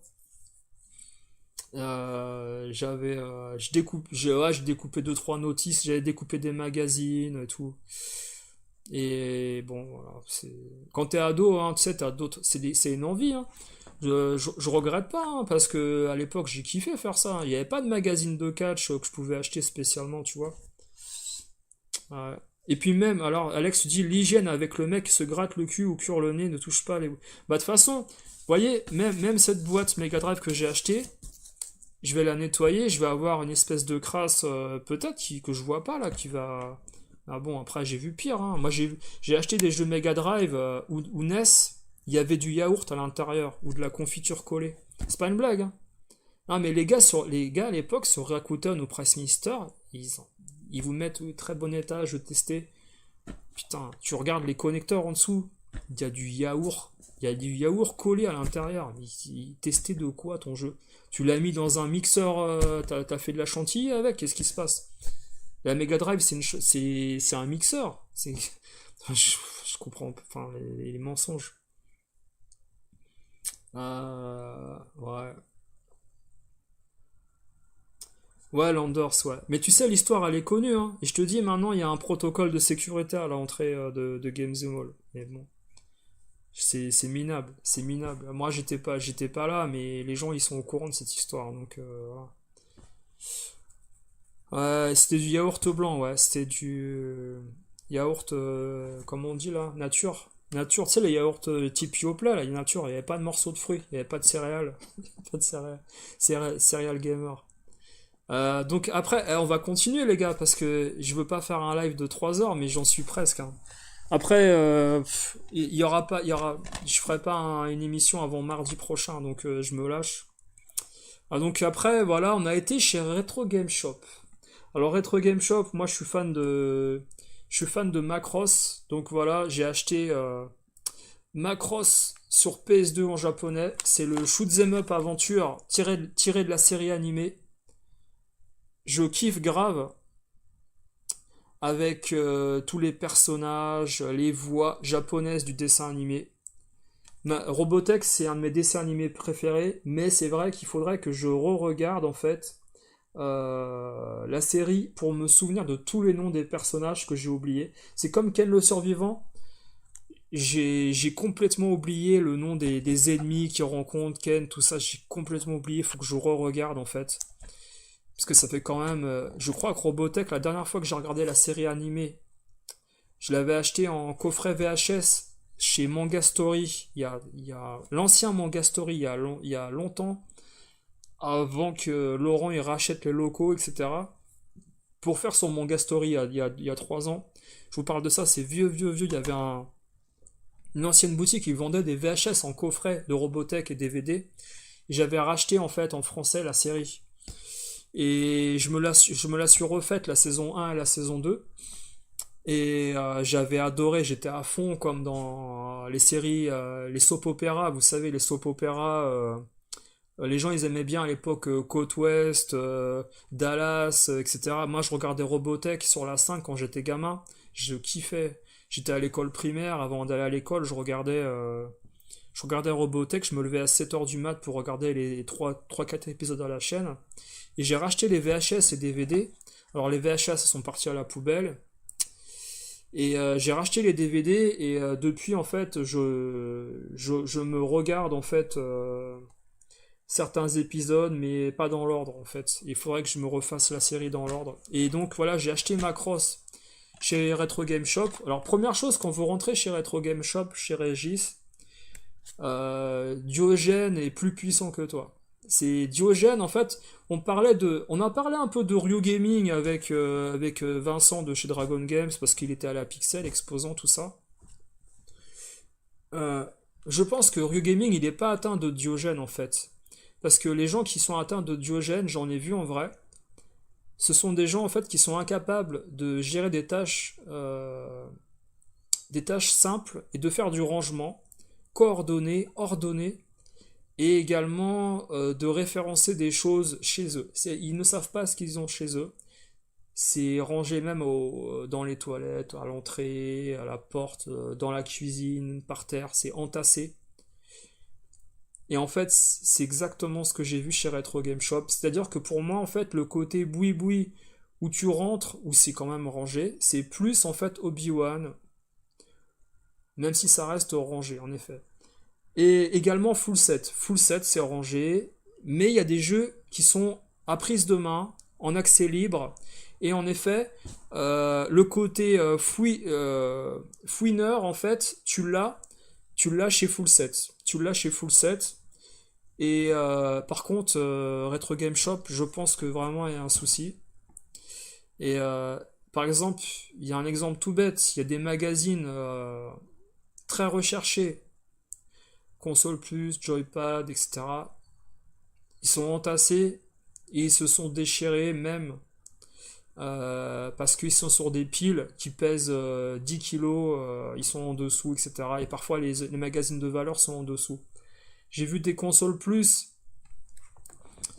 j'ai vu des consoles plus très rares qui sont vendues autour de 30 euros ou 25 euros sur internet, qui l'avaient, mais qui étaient déchirées en fait, parce qu'ils ont dû être abîmés. Il a pas dû les avoir dans cet état-là, je pense. Ils ont dû être écrasés par les piles. Et les autres jeux, c'est pareil.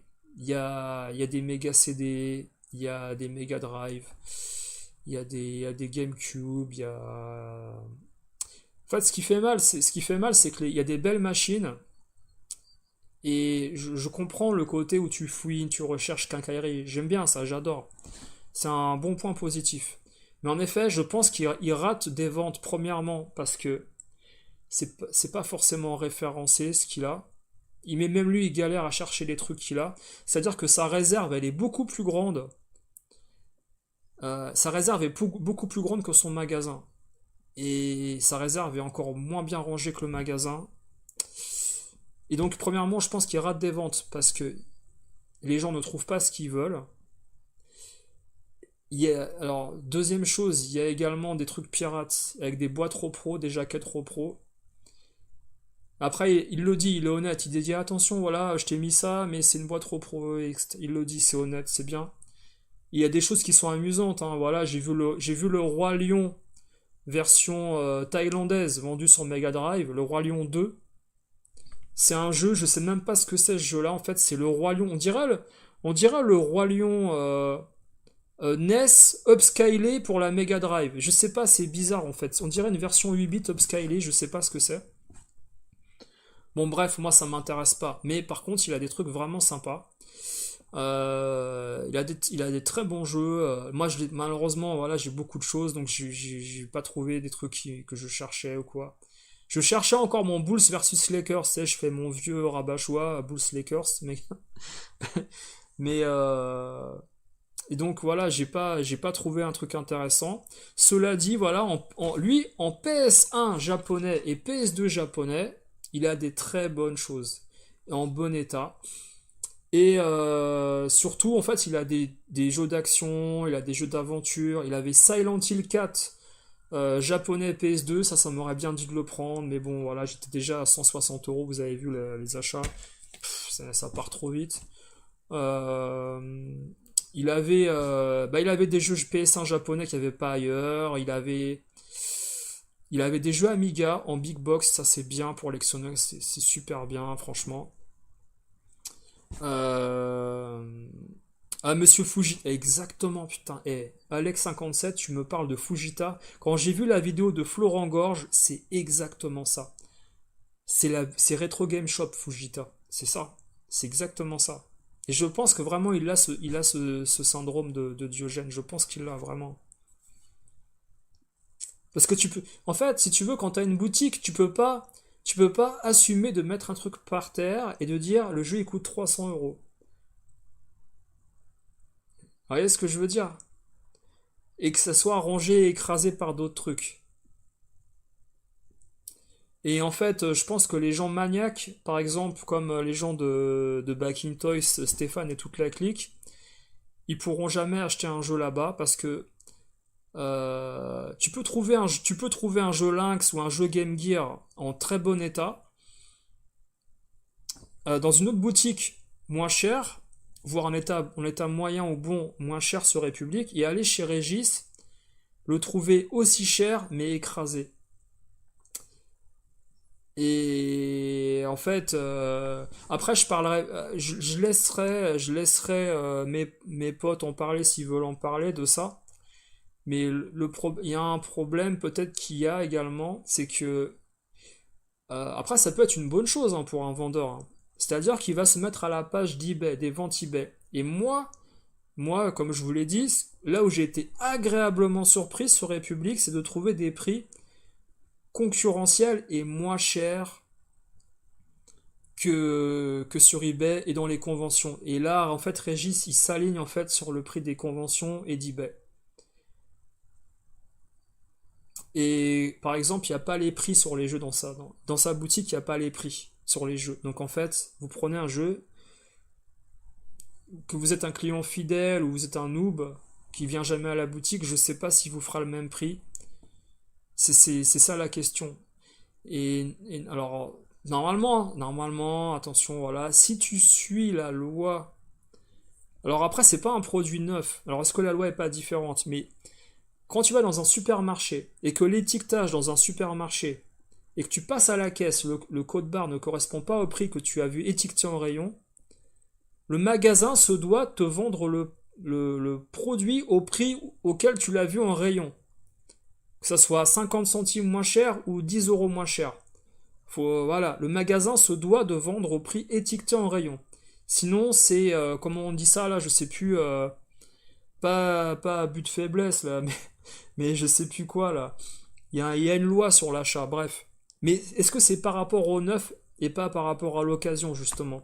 Maintenant, c'est un magasin professionnel, c'est pas un brocanteur. Donc pourquoi il irait changer les prix suivant qui tu es ou suivant si tu ouvres la boîte et il se rend compte que merde, il y a une spin card à l'intérieur. Ou merde, il y a la notice et il l'avait oublié. Et il te change le prix quand tu passes à la caisse. C'est la question que je me pose en fait, moi. Parce que quand tu vas en boutique acheter quelque chose, il doit être au prix étiqueté avant que tu passes à la caisse, on est d'accord. Parce que si à chaque fois tu vas dans une boutique et le mec il regarde eBay, imaginons tu vas chez Volkswagen acheter une voiture. Tu vas sur internet, la voiture est à tel prix. Tu vas chez le concessionnaire, la voiture est à un autre prix. Et le mec il te dit attends.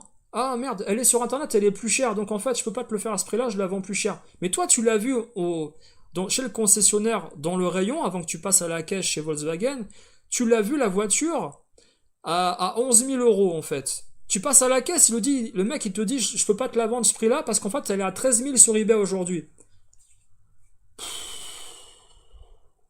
Sincèrement, moi j'ai mal au crâne. Hein. Sincèrement, on n'a pas.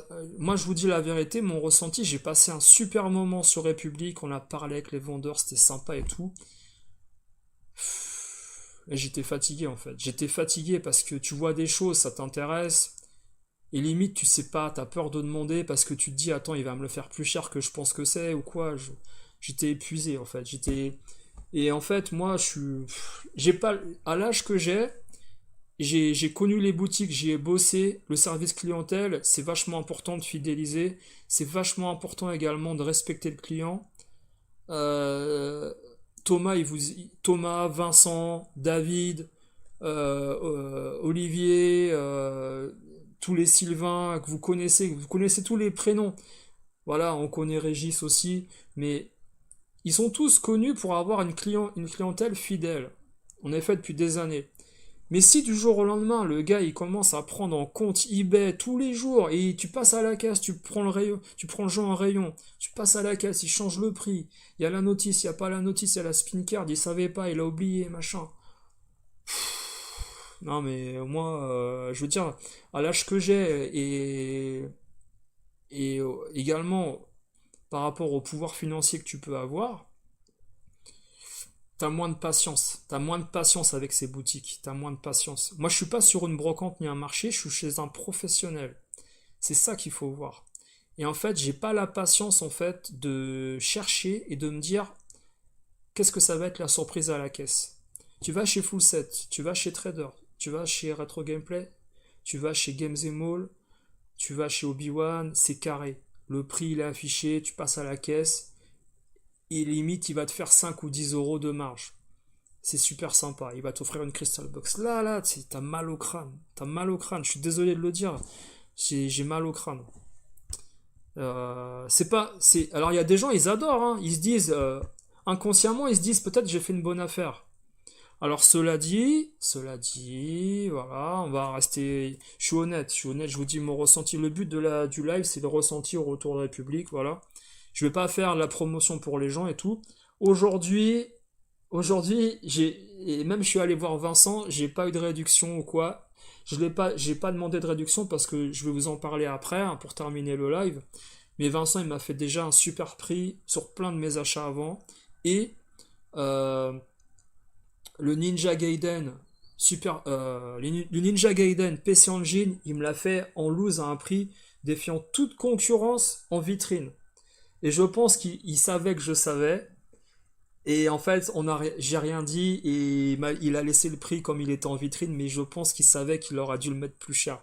Il me l'a déjà fait avec. Je lui avais pris 1943 sur PC Engine au mois de décembre. Et d'ailleurs, je lui achète 1943 PC Engine à Dragon Games, à Vincent. Je vous mens pas, hein, c'était le 21 décembre. Ma PC Engine, c'est à ce moment-là qu'elle est tombée en panne avec l'alimentation. Là, j'étais dégoûté, j'y ai joué un jour à 1943. Et après, j'ai réparé la console, heureusement, au bout d'une semaine. Mais ça m'a fait chier, hein, je vous dis. Enfin, bref. Comme quoi, les consoles sont fragiles, hein, je vous avais dit. Hein. Enfin, bon, après, je vous ai raconté l'histoire de la PC Engine, je vous ai raconté. Comme quoi, finalement, Macross, il me l'a fait au prix d'eBay que j'avais vu durant la semaine, c'est-à-dire 29,90, 30 euros, voilà. Il me l'a fait au prix d'eBay, mais en effet, il était à 30 euros sur eBay, et c'est le prix qu'il y a actuellement sur ce Macross. Macross japonais, il est dur à trouver. Il y a la notice, tout ça, machin, il est en bon état. Et il me l'a fait au prix d'eBay. Donc après, je veux dire, ça peut freiner les gens d'aller chez Régis. C'est une expérience. Après, libre à vous de penser ce que vous voulez. Hein. Voilà, c'est mon ressenti. Je suis honnête avec vous. Et deuxième chose, voilà. Et moi, je suis très très fan des magazines des années 90. Très très fan. Et je lui ai pris un magazine. Voilà, je lui ai pris un magazine Joystick de 91. Magnifique. 276 pages de news de novembre 91 avant Noël 91. Et ça c'est génial. Alors je vais essayer d'après, je le tiens fort parce que les couvertures sont fragiles, ils sont très très lourds. Et ces magazines-là, en fait, ils sont épais. Ça, c'est l'équivalent, en fait, des magazines Retro Game, comment ils appellent ça, la Retro Gamer Collection qu'ils vendent à la librairie. C'est des pavés. Il y a presque 300 pages et c'est rempli de tests. Il y a des tests de consoles, PC Engine, NES, tout ça. 91, hein. J'adore. J'adore, je peux passer des heures à regarder ça. Ces magazines, je les avais quand j'étais gamin, en fait. Moi, je passais des heures, je racontais ça à Régis rapidement, je lui disais, quand j'étais gamin, on partait en vacances, et dans la voiture, je mettais tous mes magazines à mes pieds, en fait, et dans la voiture, je regardais tous les magazines au moins 2 fois, page par page, et j'apprenais tout par cœur, ce qu'ils racontaient, les articles et les tests des jeux, j'adorais. Dans l'espoir d'un jour d'acheter ces jeux peut-être un jour. Et j'avais 10 ans ou 11 ans, tu vois. Et j'adorais les magazines Joystick et Tilt, en fait. Et je voyais des jeux Neo Geo, je voyais des jeux PC Engine, j'avais 10-11 ans. Ben, je les avais pas. Et on n'avait pas l'argent de toute façon. Hein. Nous, on avait une Master System en commun entre frères et sœurs. On avait une Master System. Et moi, j'avais un Commodore 64 avec des jeux cassettes qui marchaient jamais. J'en pouvais plus, moi. Je pétais un plomb, moi, sur Commodore. Je mettais le jeu à charger, j'allais manger, j'allais me doucher avant d'aller en rentrant de l'école, ou je sais plus, je m'en souviens pas. Et je revenais, le jeu il avait bugué ou il marchait pas, et le jeu, j'en pouvais plus, j'avais envie de péter tout là. Commodore 64, je devais avoir 15 jeux, il y en avait 5 qui marchaient. Un truc comme ça, hein. Je savais pas régler moi les lecteurs cassettes à l'époque avec le tournevis ou les têtes de lecture, je savais pas. Ouais. Alors qu'est-ce que vous disiez en fait sur la boutique de Retro Game Shop? Les prix varient tellement, les mecs ont peur de rater un profit. Ouais, je pense que Retro Game Shop il a peur de rater un profit. Ouais, ça fait mal au crâne, Vidal au pied, ouais. En vrai, le rétro fait mal au crâne, je ne me prends plus la tête, j'ai plus de wishlist, c'était la bonne affaire et je me sens bien mieux car ce milieu est devenu toxique. Ah, mais Zone 51, en fait, je te jure, on en a parlé avec plein de gens aujourd'hui.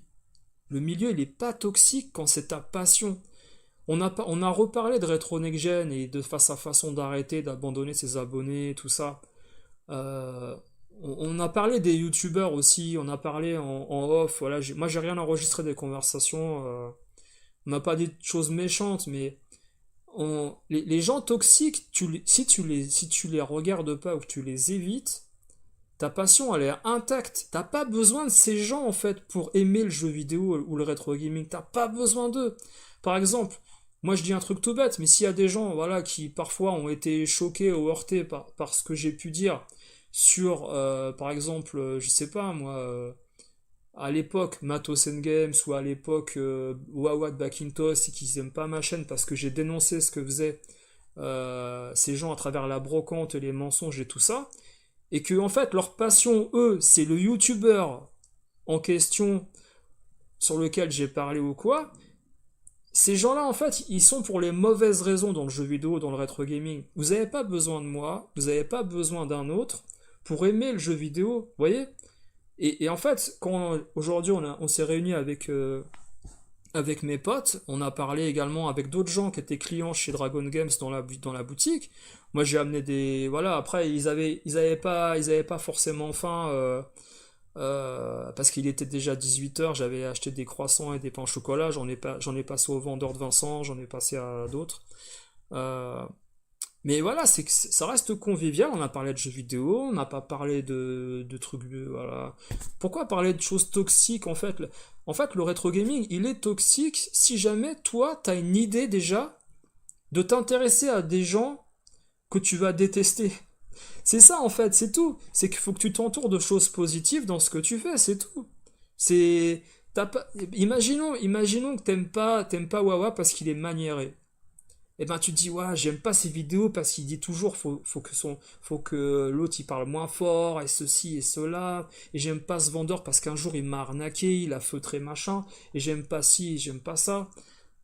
En fait, si tu vis ta passion à travers les jeux que t'as achetés et que tu aimes, t'as pas besoin de ces gens-là. Les gens qui sont allés à la Pixel Day, je peux vous assurer qu'ils y sont pas allés parce qu'il y avait des youtubeurs là-bas. Ils en ont rien à faire des youtubeurs. Les youtubeurs alors mis à part les gens qui vendent des trucs, ça peut toujours aider.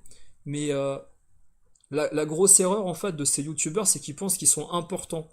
Moi, quand je vois par exemple la fille qui a été invitée là-bas, il y a une fille qui a été invitée, je dirais pas son nom, mais moi j'ai des retours comme quoi elle est antipathique à mort en fait. En vrai. Par exemple, aujourd'hui, voilà, j'ai rencontré pour la première fois, et pourtant, voilà, disons on discutait un peu, mais j'ai rencontré pour la première fois des nouveaux potes de YouTube, et en fait, ils se sont rendus compte que, bah, en fait, si vous voulez, sur YouTube, en fait, on dit des choses, et parfois, le lendemain, on passe à autre chose, on a oublié. C'est-à-dire que, on peut paraître parfois méchant ou attaquer des gens en disant des choses comme moi j'ai dit voilà sur tel ou tel youtubeur, mais en fait c'est nous ce qu'on attaque c'est pas la personne, c'est ce qui fait et produit sur YouTube. Et ils se sont rendus compte qu'en effet parfois l'image qu'on peut avoir à travers d'autres personnes n'est pas la vraie image qu'on a là dans la vie privée. C'est-à-dire que moi je pense que sincèrement par exemple des gens qui sont extrêmement sympathiques sur YouTube, ben parfois peut-être c'est totalement l'inverse dans la vie privée. Et inversement. Hein. Mais bon, après, voilà, ils se sont rendus compte que, bon, il y avait, je veux dire, on a passé un super moment, quoi. C'est même pas la question de savoir si est-ce que, voilà, j'allais être arrogant ou méprisant ou quoi. En fait, ils ont compris que Etagerman, c'est une blague. Ils ont compris que les sacs à dos man, c'est pas pour se foutre de leur gueule, c'est que quand tu vas sur République, t'es obligé de prendre un sac à dos pour acheter des jeux. Si tu veux les mettre où dans ton slip, je veux dire, tes jeux chez toi, tu les mets sur une étagère, t'es obligé. Après, les gens qui te font croire que c'est des acheteurs cohérents et intelligents et réfléchis, et qui achètent tout, qui font des full sets, ça en effet, il faut le dénoncer parce que c'est pas tout le monde qui fait ça. Pour moi, en fait, c'est le syndrome de Diogène amplifié. Ils ont besoin de remplir des étagères avec des trucs extrêmement chers, alors que les mecs qui font le syndrome de Diogène, ils vont acheter une bouteille d'eau, ils vont la garder, Mais c'est pas un truc qu'ils ont payé forcément cher. Mais par contre, le full setter, ça c'est un danger en fait. Parce que ce qu'ils font en fait, c'est véhiculer une image comme quoi le full set c'est bien et c'est parfait, et c'est exactement ça ce qu'il faut faire. Maintenant en fait, premièrement, vous n'avez pas de goût parce que vous achetez tout et vous réfléchissez pas à ce que vous faites. Parce que vous prenez tout dans la collection. Vous prenez pas un jeu parce qu'il est bien ou pas bien, non, vous prenez parce que il faut remplir l'étagère, il faut avoir le full set. Ça n'a ni queue ni tête, ça ne veut rien dire. Mais c'est pas pour ça qu'on va dire on est plus ou moins méchant ou quoi, c'est simplement qu'on dit des choses, voilà. Bah Daniel Guécalves, c'est ça, faut se concentrer sur ce qu'on aime et etc. Alors Adonis Apollon, tu dis les vidéos des RNG sont visibles maintenant et ils sont reconvertis dans une chaîne de cuisine ou de. Je pense que c'est les ovnis qui font de la cuisine, un truc comme ça, là, dans le paranormal, je sais pas, j'ai pas compris. Bah, tu vois, Adonis, en fait, on a parlé des youtubeurs. Alors, c'est ça que je voulais dire au tout début du live et je suis passé sur autre chose. C'est que vous avez des youtubeurs qui sont invités à la Pixel et nous, on sait très bien que les gens qui sont invités à la Pixel, c'est sur recommandation d'un certain monsieur Kebab, pour ne pas le citer, qui fait un peu une politique d'autruche derrière en disant non, mais moi je sais pas, etc. Pourquoi, par exemple, Edge, il n'a pas été invité en tant qu'invité spécial? Sachant que lui, il organise des conventions, il pouvait pas, en fait, également lui filer un t-shirt et lui dire, voilà, je suis à la Pixel Day, machin. Pourquoi, en fait? Il y a encore MC Kebab qui est derrière. Pourquoi, par exemple, tel ou tel youtubeur est pas là? Euh, alors, moi, personnellement, je vous dis tout de suite, même s'il m'avait invité ou quoi, j'y serais pas allé, j'aurais refusé pollument, j'aurais dit non, voilà, par rapport au trajet, par rapport à ma collection, c'est trop cher la Pixel Day, même si le vendredi j'ai accès à des trucs, et même j'ai pas, premièrement, j'ai pas la prétention de, moi je rencontre des gens qui sont des abonnés à ma chaîne, dans la vie réelle, je le dis à personne, je fais pas des vidéos rencontres abonnés wawa, des mes couilles, je fais pas ça, mais j'ai pas la prétention premièrement de de pouvoir en fait aller à un stand et d'avoir mon stand et de dire tiens on va discuter, je vais mettre un t-shirt bleu et je sais pas quoi, non. Mais par contre, ce que je comprends pas et ce qui est visible dans cette escroquerie d'invitation des youtubeurs, on en a parlé aujourd'hui avec d'autres, hein, c'est qu'ils invitent des youtubeurs, ça peut être bien, hein, ça peut être bien dans le sens découverte. Ils invitent des gens qui ont 100 abonnés, 300 abonnés, 500 abonnés, qui sortent de nulle part. Parce que ces gens-là, ils veulent les intégrer dans le futur de leur projet associatif de fabrication de youtubeurs, Pixel Day, association, je ne sais quoi. Mais vous avez des gens qui ont 4000, 5000 abonnés, 6000, 7000, qui sont pas abonnés, qui sont pas invités, je veux dire. Et en fait, tu te poses les questions. Tu te demandes comment ça se passe leur sélection, en fait. En fait, à chaque fois, il y a les mêmes personnes derrière et qui font la politique. Et sincèrement, nous, en fait, un jour, on dénoncera ça. Comme vous savez, l'année dernière, on a dénoncé on a dénoncé et débunké avec d'autres le fameux vendredi, le Black Friday, là. C'est parce que c'est ça en fait, c'est le Black Friday des youtubeurs. On l'a dénoncé.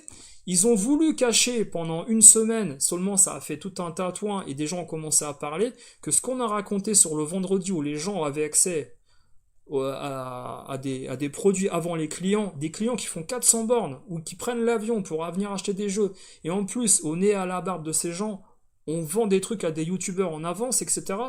Cette année, je peux vous dire que ça a été différent. Des exposants ont refusé de déballer leurs trucs avant le samedi matin, donc ça n'a pas été fait.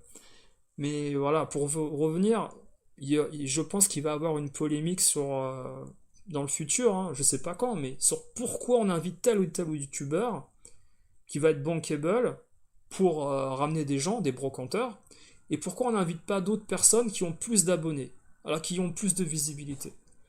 Il y en a plein, hein, il y en a plein, mais personnellement, après, voilà, je pense qu'il y a des gens qui auraient refusé de venir poliment, mais bon, il y a des gens que ça. Moi, j'ai parlé avec des gens qui sont youtubeurs aujourd'hui, qui ont largement moins d'abonnés ou de visibilité que moi, et qui étaient extrêmement déçus de ne pas avoir été sollicités par YoGaming, sachant qu'il y a des gens qui ont peut-être pas forcément beaucoup de notoriété ou d'abonnés qui ont été invités à la place d'eux, à leur place. Mais moi, je sais pas, sincèrement, je pense que c'est un problème d'ego en fait. Parce qu'au final, t'es invité à la Pixel Day, pourquoi? Pour dépenser. Parce que moi, je veux dire, rencontrer le Père Noël, Ryu Gaming ou quoi, j'ai passé l'âge. Je veux dire, j'ai pas 25 ans, j'ai passé l'âge. Je peux comprendre, hein. Mais maintenant, des gens derrière qui font la politique en disant non, lui tu l'invites pas, machin tu l'invites pas, parce que si, parce que ça, parce que lui il sait ce qui se passe, il va le dire, il va enregistrer les conversations, il va filmer, et puis après il va dire, etc. Je comprends qu'ils aient peur, hein. Et ils ont raison d'avoir peur, hein. Mais c'est. Moi, après, je vous dis, je pense que je suis pas le pire en fait dans les youtubeurs qui vont dire des choses. Les gens en fait, les pires, c'est les gens qui sont invités à la Pixel Day, qui font les anguilles, voilà, qui font copain à copain avec des autres, et qui derrière vont dire des trucs sans qu'ils le sachent, qui vont le répéter à d'autres. Ouais, bon, ben, on s'est égaré sur le sujet, les gars. Alors GT Gabi, il a jamais été invité, tu vois. Il a 25 000, voilà. Après, on sait, attention, que des gens ont demandé des rémunérations pour être invités. Des gens qui avaient 50 000 abonnés, hein, qui font des brocantes, ont demandé des rémunérations pour être invités, donc eux, ils sont plus invités. Voilà. Le doux, mais honnêtement, alors c'est plutôt les ventes privées. Alors je sais plus ce que vous disiez. La jaquette phosphorescente, Canal Plus, d'E.T. du mois, prédit premier est bien meilleur que. Ah, vous parlez des films d'horreur, d'accord, c'est cool. Mais en tout cas, franchement, je suis content ce soir, les gars, parce que moi j'ai passé une superbe journée avec des potes. Et la journée n'était pas assez longue en fait. J'aurais dû arriver plus tôt, mais je vous dis, je suis rincé. J'étais rincé au niveau de la marche et tout. Euh, Bah c'est ça, Alex. Ah, Edge, franchement, Edge, il a lancé un petit tacle vite fait en me disant ouais, je comprends pas, on m'a pas forcément traité comme un invité spécial quand je suis arrivé, même si Ryu Gaming m'a parlé. Mais en effet, bon, tu sentais qu'il était un peu déçu quand même. Sachant que lui, il fait des conventions, c'est pas n'importe qui. C'est pas le pèlerin du coin qui fait des brocantes claquées le matin et juste parce que c'est une personne du sexe féminin, tu l'invites. Moi, je veux bien. Par exemple, les filles de Retro Station, avec qui je discutais, qui ont été un peu dégoûtées également du milieu du rétro gaming pour de mauvaises raisons. C'est dommage parce que elles connaissent largement mieux le jeu vidéo que certains mecs. Ces filles-là, elles auraient dû être invitées, par exemple. Mais après être invité à la Pixel, c'est pas forcément une qualité. C'est-à-dire qu'on vous invite pour que vous dépensiez et que vous ameniez des abonnés. C'est ça en fait. On vous flatte pas on vous flatte votre ego pour que vous ameniez des abonnés à la Pixel. On va pas parler de vous à la Pixel Day. Les seuls gens à la Pixel Day qui sont intéressants, c'est Gunnet TV, c'est Cyril Drevet, c'est AHL, c'est JM Destroy, c'est ces gens-là. Les youtubeurs, pensez pas que parce que vous êtes invité, vous êtes important, hein. On vous invite parce que vous avez des abonnés qui sont susceptibles d'acheter des choses à la Pixel Day. Voilà. Alors tu dis Zone 51, quand je dis ça, je parle de quand tu veux acheter un truc, les arnaques, les jeux emballés comme de la merde, tu vois après j'ai des jeux vidéo car j'ai. Ah je comprends pas tout là. Mais je vois ton idée. Mais prends le temps d'écrire. Prends le temps d'écrire Zone 51, c'est pas payant le chat, tu peux prendre ton temps. Euh, Ah, salut Daniel Guy Calves, ouais. Bah, Daniel Guy Calves, un jour, faudra qu'on discute, on fera un live, on discutera. Bah, il y a trop de gens qui parlent de tout sauf de jeux vidéo, je suis d'accord, je suis d'accord. Et alors, alors voilà, Retro Game Shop, je vous ai donné mon avis. Deuxième problème au Retro Game Shop, c'est l'aération du magasin. C'est un four, hein. Vous allez, déjà là, il faisait 14 degrés sur Paris.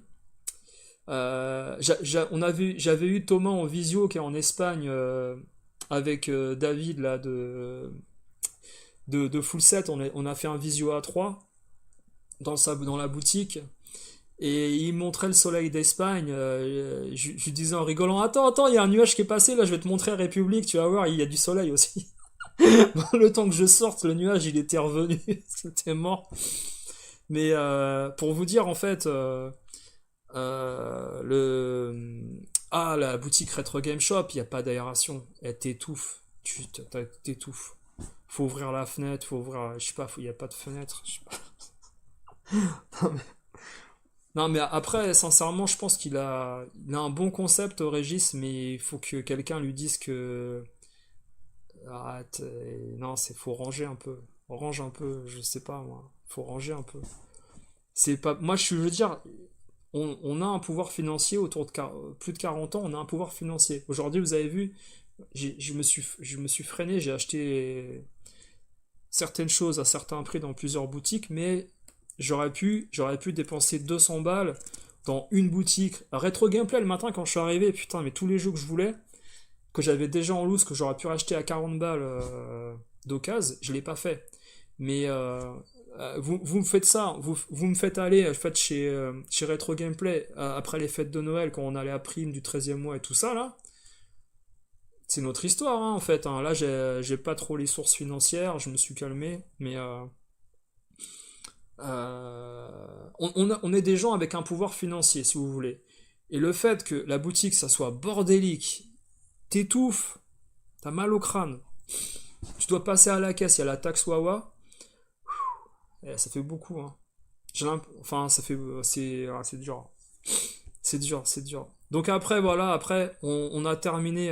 Alors, tu dis, Zone 51, en gros, quand tu vois certains mecs sur YouTube, je me remets en question, car j'ai pas envie de leur ressembler si j'ai des jeux vidéo. Bah ouais, mais c'est ça que je te dis. Ta passion, elle t'appartient.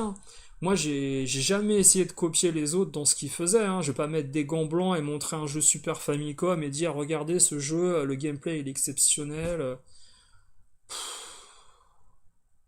Ouais, j'ai pas le temps, ça m'intéresse pas. Ça m'intéresse pas. Moi, je suis plus pour vous faire partager des interviews, des gens qu'on met pas trop à l'antenne, qui ont une passion du jeu vidéo.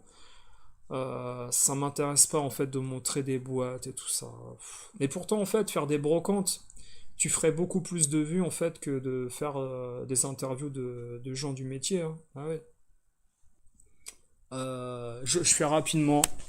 Je fais rapidement en fait l'histoire avec Dragon Games. Donc Dragon Games, voilà, je lui ai pris j'ai pris Ninja Gaiden PC Engine en loose, 40 euros. Merci Vincent. Merci Vincent. Merci Vincent, parce que quand tu sais le jeu du prix complet, du jeu complet, c'est 100 euros, c'est plus de 100 euros la boîte en plus et la notice en plus. Donc je sais qu'en vitrine il aurait dû le mettre plus cher. Et en fait, il le savait, et voilà. Mais bon. Et puis voilà, j'ai pris Darius Gaiden sur la Saturn. Et il est au prix du. Et ce qui est bien chez Vincent, en fait, c'est que les jeux sont au prix du Japon. Ouais, bonne nuit à toi, Zone 51, bonne nuit à toi, et merci d'être venu, ouais. Et Darius Gaiden, il est au prix du Japon, de la cote au Japon. Et ça, c'est bien. C'est-à-dire que chez Dragon Games, comme dans d'autres boutiques comme Retro Gameplay, vous avez des jeux à la cote du Japon, sans la TVA, sans l'import. Ça, c'est bien, c'est sympa. Mais bon, après, ce que je veux dire par là, c'est que c'est pas le cas de tous les jeux en rayon, hein, et vous avez des jeux chers, hein.